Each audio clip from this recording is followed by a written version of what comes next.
Deus é misericórdia, mas também é juízo.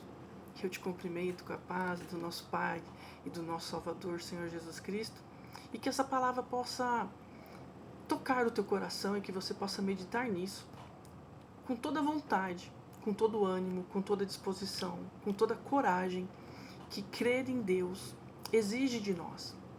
Aqueles que são os eleitos do Senhor, aqueles que receberam a magnitude do ser de Deus na pessoa de Jesus Cristo. Então que você se proponha no dia de hoje a meditar em alguns versículos. E hoje eu quero compartilhar da palavra do Senhor nosso Deus, o que está escrito no livro do profeta Amós, capítulo 9, onde diz que o juízo de Deus é inevitável. A condenação é inevitável. A salvação também é inevitável. E eu gostaria de meditar com você sobre alguns pontos desse texto. E aqui diz assim: bata nos capitéis das colunas, para que os umbrais comecem a tremer e os pedaços caiam sobre a cabeça de todos. E eu fiquei pensando, poxa, por que Deus ele manda bater nos capitéis das colunas? Ou seja, afetar a estrutura, para que tudo caia sobre a cabeça das pessoas que estavam ali. Porque muitas vezes, penso eu, que Deus ele quer nos levar para um lugar de desafio, para um lugar de dificuldade, para percebermos o quanto somos frágeis, o quanto somos necessitados da força dele, né? O quanto que nós somos vulneráveis. Porque se Deus der uma ordem, ele acaba com tudo agora. Ele ordena e tudo obedece. Me parece que só o homem decidiu não obedecer. O homem, a humanidade, que decidiu que pode desobedecer a Deus. E tem sido assim desde o Éden. Então ele fala assim, olha, estremeçam tudo. Bota para quebrar. E aí daquele que estiver embaixo. Então muitas vezes Deus ele nos chama para esse lugar onde parece que está tudo desmoronando sobre a nossa cabeça, para que nós possamos meditar e buscá-lo. Para quê? Para que ele desfaça os nossos templos, para que ele destrua os nossos altares e junto com os altares os nossos ídolos. Porque a gente vai colocando tudo isso aqui dentro do nosso coração e quando a gente percebe, cadê Deus? Sumiu. Sumiu da nossa vida, mas ele está no céu, governando com grande poder. E nada tira o governo das suas mãos. E aí o texto continua: nenhum deles fugirá e nenhum escapará. Ou seja para salvação, seja para condenação, o fato é que quando Deus decide, ninguém escapa da mão dele. Eu digo isso por mim. Por muitos anos vivi na homofetividade, achei que estava certa, achei que eu havia nascido daquela maneira, com aqueles instintos, né, com aquela imoralidade sexual pulsando na minha veia e eu queria muito viver aquilo. Até que eu fui ousada, corajosa, de desafiar a Deus. Eu me desviei do caminho dele. E eu não queria saber de Deus. Eu dizia, não, o Senhor para lá e eu para cá. Eu para cá e o Senhor para lá. É assim que vai ser. Só que eu era tão imatura e tão tola que eu nem desconfiava do enorme amor de Deus por mim. Eu não entendia a misericórdia dele, eu não entendia que ele queria me tirar daquela vida, que ele queria me salvar. E um dia ele tramou o seu plano de amor por mim. E ele me encontrou. E eu não resisti e disse sim. Resumidamente é isso. Mas um dia eu compartilho o meu testemunho inteiro. Mas o fato é que eu tentei escapar de todas as formas. Eu tentei fugir da presença de Deus, mas ele sempre me encontrou. Até quando eu fui morar no Japão, ele enviava os servos dele para falar comigo. Ele usava pessoas para me alertar. E mesmo assim eu insisti e dizia, eu não quero.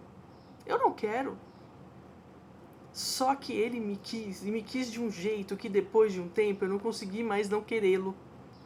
Ele teve que me colocar debaixo de tudo aquilo que tinha caído sobre mim. Não foi fácil. Não foi fácil. Dos entulhos, ele me fez ficar debaixo dos entulhos. Porque a minha vida desmoronou sobre a minha cabeça de tal forma que não teve para onde eu correr a não ser para o braço do Pai, que me chamava todos os dias. E por mais que eu tivesse me escondido, o fato é que eu não consegui, porque ele é onisciente, onipresente e onipotente, para fazer o que ele decide. O querer efetuar é dele. E não tem para onde a gente correr. Mas o mal do meu pecado, esse eu colhi. O resultado da minha vida de pecado, Deus não me isentou da responsabilidade daquilo que eu tinha escolhido, daquela vida longe dele. E é natural que uma vida longe de Deus é sofrimento, é perda, é dor, é angústia.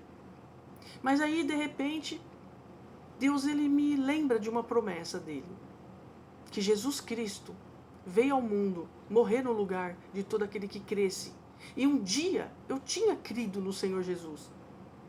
Embora eu tivesse me afastado e fugido, mas um dia eu tinha crido. Só que o meu pecado me governava e me escravizava de um nível que eu não conseguia, de tão cega que eu estava. Mas Jesus me restaurou. Ele me fez de novo. Ele me transformou. Ele morou no meu coração de uma tal forma que nunca quis sair de lá. Ele nunca foi um hóspede.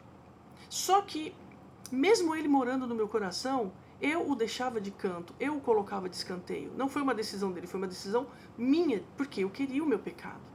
Eu queria a minha carne. Eu queria o meu eu impostor governando no lugar de Cristo. Só que a misericórdia de Deus, ela é algo irresistível. O amor de Deus é algo inexplicável, imensurável. E um dia eu entendi que aquele meu pecado me levaria para a morte, porque todo pecador vai morrer no seu pecado. Porque Deus nos salva do pecado e não no pecado. E aqui ele diz que todos os pecadores do seu povo morrerão à espada, porque a palavra é a espada. E é a palavra que salva e a palavra que condena. É a mesma palavra. É a espada de dois gumes, corta de um lado e corta de outro.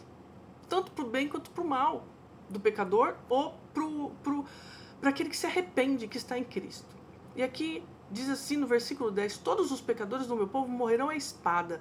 Os que dizem, o mal não nos alcançará, nem nos encontrará. E eu vivia exatamente desse jeito, achando que nada ia acontecer. Só que, para minha sorte, esse Deus tão maravilhoso e tão paciente e tão acolhedor e tão gentil, o Espírito Santo de Deus falou ao meu coração. E ali eu decidi entregar minha vida para Ele. E Ele foi reparando as minhas brechas. Ele foi levantando-me das ruínas. Ele foi me refazendo. Ele foi me colocando em pé. Ele me restaurou. E conforme está escrito aqui na palavra, Ele mudou a minha sorte. Ele me chamou de filha. Ele disse, eu amo você e eu não vou deixar você se perder. Mas, se você insistir nessa sua vida de pecado, aí não tem jeito. Porque você já está morta nos seus pecados e delitos. Então, o que eu quero te sacudir hoje é para que você reveja a sua vida e note, se você ainda vive na situação de pecado, dizendo para Deus que não quero, não faço, não obedeço, ou se você realmente no dia de hoje está disposta, como eu, um dia parar de ser teimosa e olhar para o amor de Deus e me render aos pés da cruz e ser feliz com Jesus.